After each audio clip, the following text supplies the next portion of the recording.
ચલો chapter number 5 ભાગીદારનો પ્રવેશ દાખલા નંબર 19. ઓકે, ટપ્પુ અને સોનુ 1:2 ના પ્રમાણમાં નફો નુકસાન વહેંચતા એક પેઢીના ભાગીદારો છે. તારીખ 31/3/2016 ના રોજ તેમની પેઢીનું પાકું સરવાયું નીચે મુજબ છે.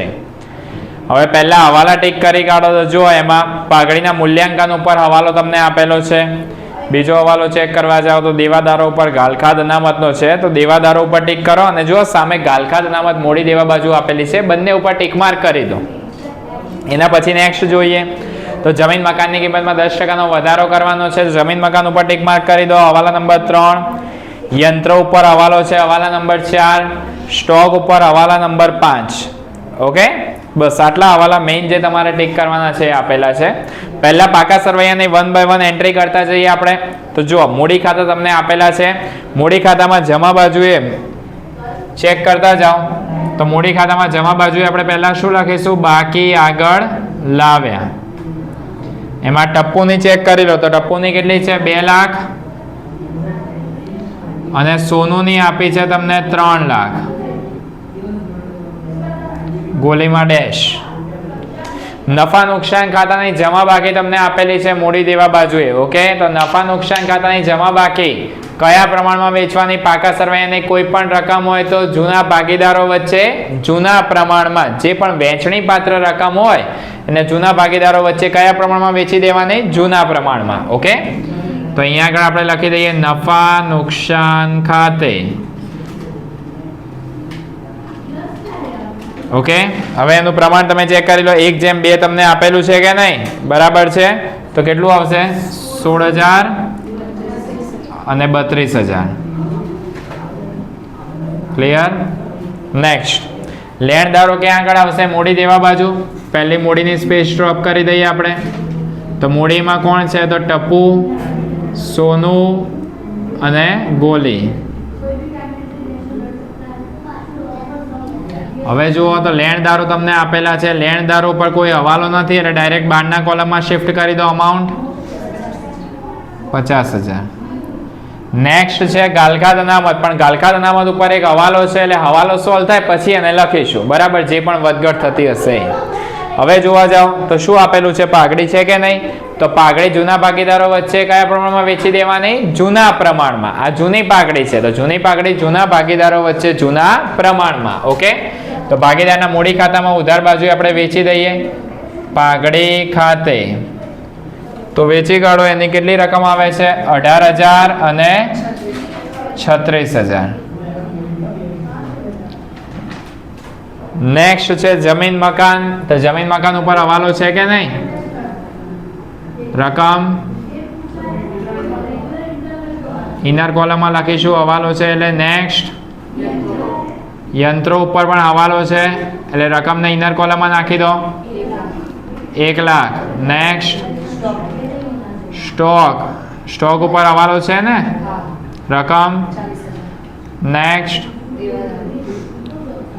દેવાદારો. તો દેવાદારો ઉપર પણ હવાલો છે, રકમ.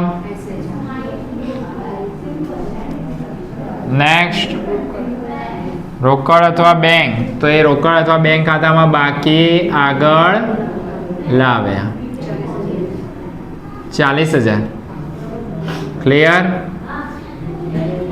ઓકે, ચલો હવે 1 by 1 ચેક કરતા જાઓ હવાલાને. ઉપરની તારીખે તેઓએ ગોલીને નવા ભાગીદાર તરીકે પ્રવેશ આપ્યો અને પ્રવેશની શરતો નીચે મુજબ છે. હવે અહીંયા આગળ પણ આપણે શું કરીશું? પહેલા જે ઇઝી હવાલા છે એને સોલ્વ કરી કાઢીએ. બરાબર છે, તો બીજા હવાલાથી આપણે સ્ટાર્ટ કરીએ છીએ. અત્યારે બીજો હવાલો ચેક કરો. શું આપેલું છે? દેવાદારો પર ગાલખાદ અનામત કેટલી રાખવાની કીધી છે? 10,000 રાખવાની કીધેલી છે. બરાબર છે, તો દેવાદારોમાંથી આપણે ગાલખાદ અનામતને માઇનસ કરી દઈએ. કેટલી રાખવાની છે? 10,000. તો અહીંયા આગળ આઉટરમાં કેટલા જતા રહેશે? 70,000. હવે માની લો કે કોઈ પણ એવો પ્રશ્ન હોય કે સર અહીંયા આગળ ગાલખાદ અનામત તો 16,000 મૂડી દેવા બાજુ આપી હતી, તો તમે એને અહીંયા આગળ પણ લખી શકો છો. અહીંયા આગળ પણ 10,000 તરીકે લખી શકો છો. બરાબર, આનું જે ઉદાહરણ છે શિવાની નીરજવાળું, તો એમાં ચેક કરી લેજો. એમાં એ લોકો અહીંયા જ રાખેલી છે અને આ દાખલામાં એમાં માઇનસ કરેલી છે. એટલે તમે બંને ઇફેક્ટ આપી શકો છો. અહીંયા આગળ ગાલખાદ અનામત તમને મોડી દેવામાં દેખાય છે કે નહીં બુકમાં? કેટલી છે 16000, આપણે કેટલી આવી છે 10000, તો જો એ 10000 ને અહીં અહીં લખીશું તો પણ આપણો જવાબ સાચો છે. આ વૈકલ્પિક અસર કહેવાય. એને દેવાદારોમાંથી માઇનસ પણ કરી શકાય. જો એમ ના કરવું હોય તો તમે એને અહીં પણ રાખી શકો છો. ઓકે, એટલે બંને ઓપ્શન છે. હવે પહેલા તમે કાલકા અનામત કેટલી રાખતા હતા? 16000 રાખતા હતા. હવે કેટલી થઈ ગઈ? 10000. એટલે જે જોગવાઈની કિંમત હતી એ શું થઈ ગઈ? ઓછી થઈ ગઈ. જેમ જેમ જોગવાઈ ઓછી થાય એમ આપણો ફાયદો થાય. બરાબર છે. તો ફાયદો પુનઃ મૂલ્યાંકનમાં ક્યાં આગળ આવશે? જમા બાજુએ. તો ગાલખાદ અનામત ખાતે. હવે અહીંયા આગળ જોવા જઈએ તો 16000 જે જૂની ગાલખાદ અનામત હતી એમાંથી 10000 જે નવી ગાલખાદ અનામત આવી અને માઇનસ કરી તો કેટલો ફાયદો થયો આપણને? 6000 નો. એ પુનઃ મૂલ્યાંકનમાં જમા આવી ગયો. ઓકે, નેક્સ્ટ જુઓ તો જમીન મકાનની કિંમતમાં 10% વધારો કરવો. તે તો સિમ્પલ એડજસ્ટમેન્ટ છે. ખાલી અહીંયા આગળ એમાં શું કરી દો? 10%નો વધારો, તો પ્લસ 10% વધારો. તો 3 લાખના 10% એટલે કેટલા થશે? 30000 થશે કે નહીં? તો બારના કોલમમાં કેટલો આવશે? 3,30,000. અને જમીન મકાનની કિંમત 30,000 વધી તો ફાયદો કે નુકસાન?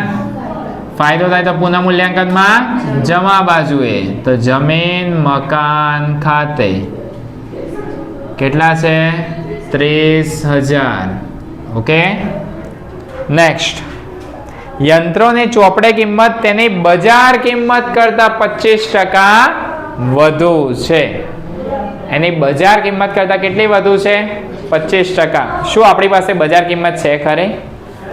ના. આપણી પાસે કઈ કિંમત છે? ચોપડે કિંમત છે. આપણી પાસે કઈ કિંમત છે? ચોપડે કિંમત છે. તો આપણી પાસે તો બજાર કિંમત તો છે જ નહીં. તો એના માટે તમારે શું કરવું પડશે? અહીંયા આગળ ધારણા મૂકવી પડશે યંત્રો માટે. તો અહીંયા આગળ આપણે લખીએ યંત્રો. એમાં માની લો કે ધારો કે બજાર કિંમત કેટલી હોય આપણી ધારવાની છે. એટલે બજાર કિંમત હોય કેટલી ધારવાનું? હંમેશા 100 ઉપર અહીંયા આગળ ધારી લઈએ. તો ધારો કે બજાર કિંમત કેટલી છે? 100. હવે એમાં જોવા જાઓ લખેલું શું છે કે ચોપડે કિંમત છે ને એની બજાર કિંમત કરતા કેટલી વધુ કીધી છે એમને? તો પ્લસ વધુ કેટલી છે? 25%. તો હવે આપણો જવાબ કેટલો થઈ ગયો? 125. આ કઈ કિંમત આવી ગઈ? આપણી ચોપડે કિંમત આવી. આ કઈ કિંમત આવી? હવે ચોપડે કિંમત છે તમારી 125. ઓકે, તો ચોપડામાં તમારો જવાબ યંત્રનો કેટલો છે? 1 લાખ. તો 125 લેખે તમારો જવાબ કેટલો છે? 1 લાખ. તો બજાર કિંમત કેટલી છે એની? 100 લેખે કેટલા? ઓકે, ક્રોસ ગુણાકાર કરી કાઢો તો 1 લાખ ગુણ્યા 100 ભાગ્યા 125. તો જવાબ કેટલો આવ્યો છે તમારો? 80,000. ઓકે, હવે આ હવાલો તમે સાચો ગણ્યો છે કે નહીં એ તમારે ચેક કરવું હોય તો શું કરવાનું? 80,000 કેલ્સીમાં લખો અને એના કરતાં કેટલી કિંમત વધારે બતાવી હતી આપણે? 25% હતી કે નહીં? તો 80,000 પ્લસ 25% દબાઈ તો જવાબ કેટલો આવે છે? 1 લાખ આવી ગયો કે નહીં? બરાબર છે. ચલો, આપણી બજાર કિંમત અત્યારે કેટલી આવી ગઈ છે? 80,000. ક્લિયર? તો અહીંયા આગળ વધારો થયો કે ઘટાડો? તો ઘટાડો. કેટલાનો ઘટાડો થયો? 20,000 નો. બરાબર છે. તો 20,000 ની કિંમત ઘટી તો ફાયદો કે નુકસાન? નુકસાન થાય તો પુનઃ મૂલ્યાંકન ખાતાની ઉધાર બાજુએ. તો યંત્રો ખાતે કેટલી છે? 20,000. Okay, clear? નેક્સ્ટ, સ્ટોકની ચોપડે કિંમત સ્ટોકની કિંમત 10% ઘટાડવી. સ્ટોકની કિંમત શું કરવાની છે? 10% ઘટાડવાની છે. તો ડાયરેક્ટ સ્ટોકમાંથી માઇનસ કરી દો. -10% ઘટાડો. તો 4,000 નો ઘટાડો થયો. તો બહારના કોલમમાં જશે 36,000. હવે આ સ્ટોકની 4,000 ની કિંમત ઘટી તો એ આપણો ફાયદો થયો કે નુકસાન ગયું? નુકસાન થાય તો પુનઃ મૂલ્યાંકનમાં ઉધાર બાજુએ. ઓકે, તો અહીંયા આગળ લખી દઈએ સ્ટોક ખાતે કેટલા છે? 4,000. ક્લિયર? ઓકે, હવે 3 આવી ગયા છે પાછા હવાલા. જોતા જાઓ. ગોલી નવી પેઢીની ચોખ્ખી મિલકતની 50% જેટલી રકમ મૂડી તરીકે લાવશે તો એ મૂડીને પછી લાવવી પડશે. ગોલી તેના ભાગની પાઘડીની રકમ શેમાં લાવવાનું કીધેલું છે? એના પછીનામાં રોકડમાં. આ પોઈન્ટને એક ધ્યાનમાં રાખજો. ઓકે, અને છેલ્લો 8મો હવાલાને ચેક કરી લો. ચલો, 8મા હવાલાની અંદર શું લખેલું છે એ પહેલા વાંચો. ટપ્પુ તેના નફાનો 1/3 ભાગ, ટપ્પુ તેના નફાનો 1/3 ભાગ અને સોનું તેના નફાના ભાગમાંથી 1/6 ભાગ ગોલીને આપશે. ઓકે, તો પહેલા આપણે અહીંયા આગળ શું શોધવું પડશે? ત્યાગ શોધવો પડશે. શું શોધવું પડશે? ત્યાગ. ઓકે, હવે ત્યાગમાં તમે ચેક કરતા જાઓ કે ગોલી, સોરી, આમાં છે ટપ્પુ અને સોનું. તો ટપ્પુમાં શું કીધેલું છે એ પહેલા ચેક કરો. ટપ્પુમાં શું લખેલું છે કે ટપ્પુ તેના નફાનો 1/3 ભાગ. તો પહેલા મારે એના માટે નફો ચેક કરવો પડે કે નહીં? તો એનો નફો કેટલો છે અંદર બુકમાં એ પણ ચેક કરી લો. તો 1/3 જ છે. કેટલો છે એનો નફાનો ભાગ? 1/3. આ નફાનો 1/3 ભાગ એટલે આનો પણ તમારે 1/3 ભાગ કરવાનો છે. તો તમારો જવાબ કેટલો આવશે? 1/9 થઈ જશે. ઓકે, અને સોનું તેના નફાના ભાગમાંથી 1/6 ભાગ એટલે સીધો તમને ત્યાગ આપી દીધેલો છે. એ કેટલો છે? 1/6. ક્લિયર? ઓકે, હવે આ બંને તમને આપેલા છે કે નહીં? આ શું કહેવાય? ત્યાગ કહેવાય. અને જો તમારી પાસે ત્યાગ હોય, ત્યાગમાંથી ત્યાગનું પ્રમાણ મેળવવા માટે શું કરવાનું? ખાલી ને ખાલી આ છેદ જે છે ને એને સરખા કરી દેવાના. બરાબર છે? ચલો, તો છેદને સરખા કરવા માટે આપણે શું કરવું પડશે? એનો લસા લેવો પડશે. તો 1/9 અને 1/6. તો 6 અને 9 નો લસા ચેક કરી લો. તો 3 દુ 6, 3 તરી 9. તો કેટલો લસા આવશે? 18 થઈ ગયો કે નહીં? તો બંનેના છેદમાં આપણે જવાબ કેટલો લાવવાનો છે? 18 લાવવાનો છે. બંનેના છેદમાં કેટલા લાવવાના છે? 18. ઓકે, અહીંયા આગળ 18 લાવવા માટે કેટલાથી ગુણીશું? 2 વડે અને અહીંયા આગળ 3 વડે. તો જેટલું અહીંયા આગળ છેદમાં તમે ગુણાકાર કરો સેમ એઝ ઇટ ઇઝ અહીંયા આગળ અંશમાં પણ ગુણાકાર કરી દો. તો અહીંયા આગળ 2 એકા કેટલા થઈ જશે? 2 અને 3 એકા 3. ક્લિયર? તો અહીંયા આગળ કેટલું આવશે? જવાબ કેટલો આવ્યો? 2/3 આવી ગયો કે નહીં? તો આ આપણું શું થઈ ગયું? ત્યાગનું પ્રમાણ. આ શું બની ગયું છે? આપણું ત્યાગનું પ્રમાણ. ઓકે, તો આ ત્યાગનું પ્રમાણ મળી ગયું. હવે એની પહેલા 7મા હવાલામાં શું કીધેલું હતું? કે ગોલી તેના ભાગની પાઘડીની રકમ રોકડમાં લાવશે. ઓકે, તો હવે નેક્સ્ટ આપણે શોધવી પડશે ગોલીની પાઘડી. પણ એમાં કયા ભાગની કીધેલી છે? તેના ભાગની. તો ગોલીનો ભાગ આખા દાખલામાં ક્યાંય પણ આપેલો છે ખરી? ના. તો અહીંયા આગળ એક વસ્તુ વિચારો કે આમને ત્યાગ કેટલો કર્યો ટપ્પુએ? 2/18 નો. સોનુએ ત્યાગ કેટલો કરેલો છે? 3/18 નો. ઓકે, તો કુલ લાભ પણ કેટલો થયો હશે? આ બંને જેટલો ત્યાગ કર્યો એટલો સામેવાળાને લાભ થાય કે નહીં? બરાબર છે. તો હવે અહીંયા આગળ આપણે પહેલું શોધીએ છીએ કે ગોલીનો ભાગ. ઓકે, ગોલીનો ભાગ. તો ગોલીનો ભાગમાં ચેક કરી લો. અહીંયા આગળ ટપ્પુનો ત્યાગ કેટલો છે? 2/18 પ્લસ 3/18 સોનુનો છે. તો કુલ કેટલો થઈ ગયો? અહીંયા આગળ 5/18 થઈ ગયો કે નહીં? ઓકે, અને એના ઉપરથી તમારે શું શોધવાનું છે? તો ગોલીની પાઘડી શોધવાની છે. તો ગોલીની પાઘડી કેટલી છે એ ચેક કરી લો. તો પેઢીની કુલ પાઘડી કેટલી છે? 54,000 છે કે નહીં ઉપર? તો પેઢીની કુલ પાઘડી છે 54,000 ગુણ્યા 5/18. તો એમનો હિસ્સો અહીંયા આગળ કેટલો આવી જશે? 15,000. ઓકે, આ 15,000 ગોલીની પાઘડી મળી. એ ગોલી પાઘડી કયામાં લાવવાનું કીધેલું છે? રોકડમાં. તો રોકડ આવે કે જાય? આવે. તો રોકડ ખાતામાં ક્યાં આગળ લખાશે? ઉધાર બાજુએ પાઘડીના પ્રીમિયમ ખાતે. કેટલા છે? 15,000. અને જે આ પાઘડીનું પ્રીમિયમ આવ્યું એ જૂના ભાગીદારો વચ્ચે કયા પ્રમાણમાં વેચવાનું? આપણે ત્યાગના પ્રમાણમાં. કયામાં? ત્યાગના પ્રમાણમાં. ઓકે, તો એને વેચી મારો 15,000 ને 2/3 ના પ્રમાણમાં 6,000 અને 9,000. Okay, clear? પૂરા બધા હવાલા પૂર્ણ થઈ ગયા છે. હવે માત્ર ને માત્ર જે છઠ્ઠો હવાલો બાકી છે એ છે. ઓકે, એના માટે પહેલા અહીંયા આગળ સરવાળો કરી કાઢીએ. ચલો, તો કેટલો આવે છે અહીંયા આગળનો જવાબ 36,000. 36,000 અને એમાંથી એને માઇનસ કરી કાઢો એટલે તફાવત વધે છે તમારો 12,000. બરાબર છે. આ જે જવાબ આવ્યો આને કહેવાશે પુનઃ મૂલ્યાંકન નફો. પુનઃ મૂલ્યાંકન ખાતાનો આ શું આવ્યો? નફો. તો એ પણ વેચાશે કોની વચ્ચે? જૂના ભાગીદાર વચ્ચે, ટપ્પુ અને સોનુ વચ્ચે. એમના જૂના પ્રમાણમાં 1:2 ના પ્રમાણમાં વેચાશે. બરાબર છે. એટલે અહીંયા આગળનો જવાબ કેટલો આવશે? 4,000 અને 8,000. ઓકે.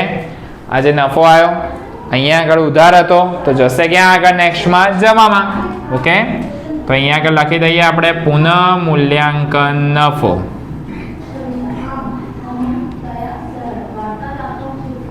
$4,000 અને 8,000. ક્લિયર? ઓકે. હવે અંદર ચેક કરતા જાઓ. એમાં લખેલું શું છે કે ગોલી નવી પેઢીની જે ચોખ્ખી મિલકત હોય, શું હોય? નવી પેઢીની ચોખ્ખી મિલકત. ચોખ્ખી મિલકત એટલે જે એમનો તફાવત નીકળશે ને એ આપણે શોધવાનો છે. કુલ જે પણ એમને મળેલું હોય ખર્ચા હોય આ બધાને બાદ કર્યા પછીનો જે જવાબ આવે ને એ આપણી ચોખ્ખી મિલકત કહેવાય. બરાબર છે. આમ આપણે ચોખ્ખી મિલકત એટલે શું કહીએ? કુલ મિલકતોમાંથી કુલ દેવાને બાદ કરો એના પછી ચોખ્ખી મિલકત મળે. તો જે આપણો જવાબ મળે ને એ શોધવાનો છે બંનેનો. તો પહેલા બંનેનો જવાબ શોધી કાઢો. ચલો.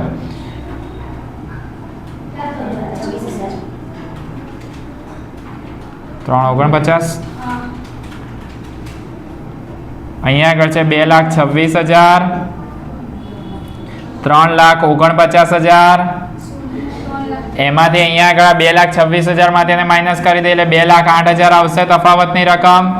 અને અહીંયા આગળ આમાંથી એને માઇનસ કરી દો એટલે 3,13,000 ની રકમ આવી ગઈ. ઓકે. આ જે રકમ આવશે એને આપણે શું કહીશું? બાકી આગળ લઈ ગયા. આવી ગઈ આપણી આ ચોખ્ખી મિલકત. ઓકે. હવે અહીંયા આગળ જોવા જાઓ કે આ પોઈન્ટની અંદર હવે તમને કીધેલું શું છે છઠ્ઠા હવાલામાં કે જે ગોલી છે બરાબર એ કેટલી રકમ લાવવાનો છે? 50% રકમ મૂડી તરીકે લાવશે કે નહીં? હા કે ના?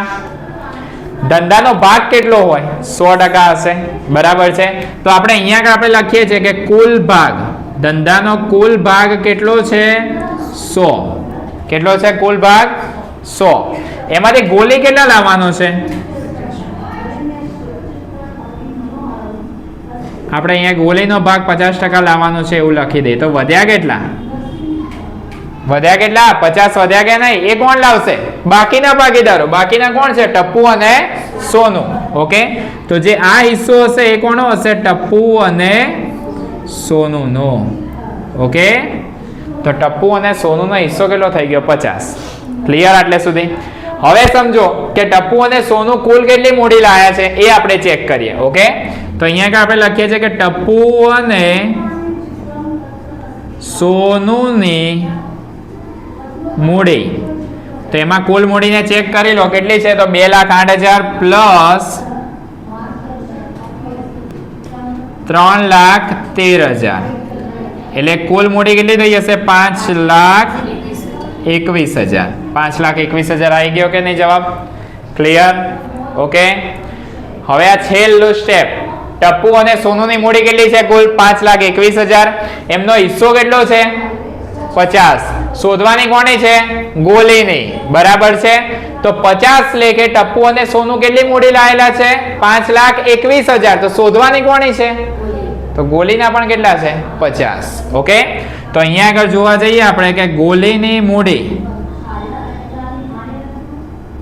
બરાબર 50 લેખે આ જે ટપ્પુ અને સોનુ 50 લેખે કેટલી મૂડી લાયા? 5,21,000 લાયા છે કે નહીં? અને ગોલીનો હિસ્સો કેટલો છે? 50. તો 50 લેખે એમને કેટલી મૂડી લાવવી પડશે? તો બી જવાબ તમારો કેટલો આવશે? 5,21,000 જ આવશે કે નહીં? બરાબર છે.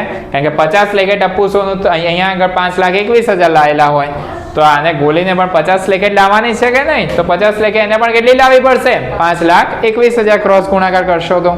ક્લિયર? તો આવી ગઈ ગોલીની મૂડી. હવે ગોલીની મૂડી રોકડમાં આવી. રોકડમાં આવી એટલે રોકડ ખાતે ક્યાં આગળ લખીશું? ઉધાર બાજુએ અહીંયા આગળ લખીશું ગોલીના મૂડી ખાતે કેટલા છે? 5,00,000 21,000. ઓકે, હવે 5,21,000 જે છે અહીંયા આગળ લખ્યા ગયા નહીં તો એમના મૂડી ખાતામાં ક્યાં આગળ લખી દઈશું? જમા બાજુએ 5,21,000. અહીંયા આગળ શું લખાશે? રોકડ અથવા બેંક ખાતે ડેશ કરીને શું કરી દેવાનું? મૂડી. ઓકે, સરવાળો કરી કાઢો. આનો પણ કેટલો આવશે? 5,21,000. 5,21,000. અને અહીંયા પણ બાકી પણ કેટલી વધી? 5,21,000 વધી કે નહીં? આ મૂડીને ક્યાં આગળ લઈ જઈશું આપણે? મૂડી દેવા બાજુએ ટપુની કેટલી છે? 2,08,000 પ્લસ 3,13,000 પ્લસ 5,21,000, તો ટોટલ થઈ જશે કેટલી? 10,42,000. અહીંયા આગળનું ટોટલ કરી કાઢો. 5,76,000. 5,76,000. તો એની બાકી પણ કેટલી નીકળશે? 5,76,000. આ જે આવ્યું આ છે બાકી, આગળ લઈ ગયા. તો એ ક્યાં આગળ આવી જશે? રોકડ અથવા બેંક. તેમાં કેટલું આવ્યું? 5,76,000.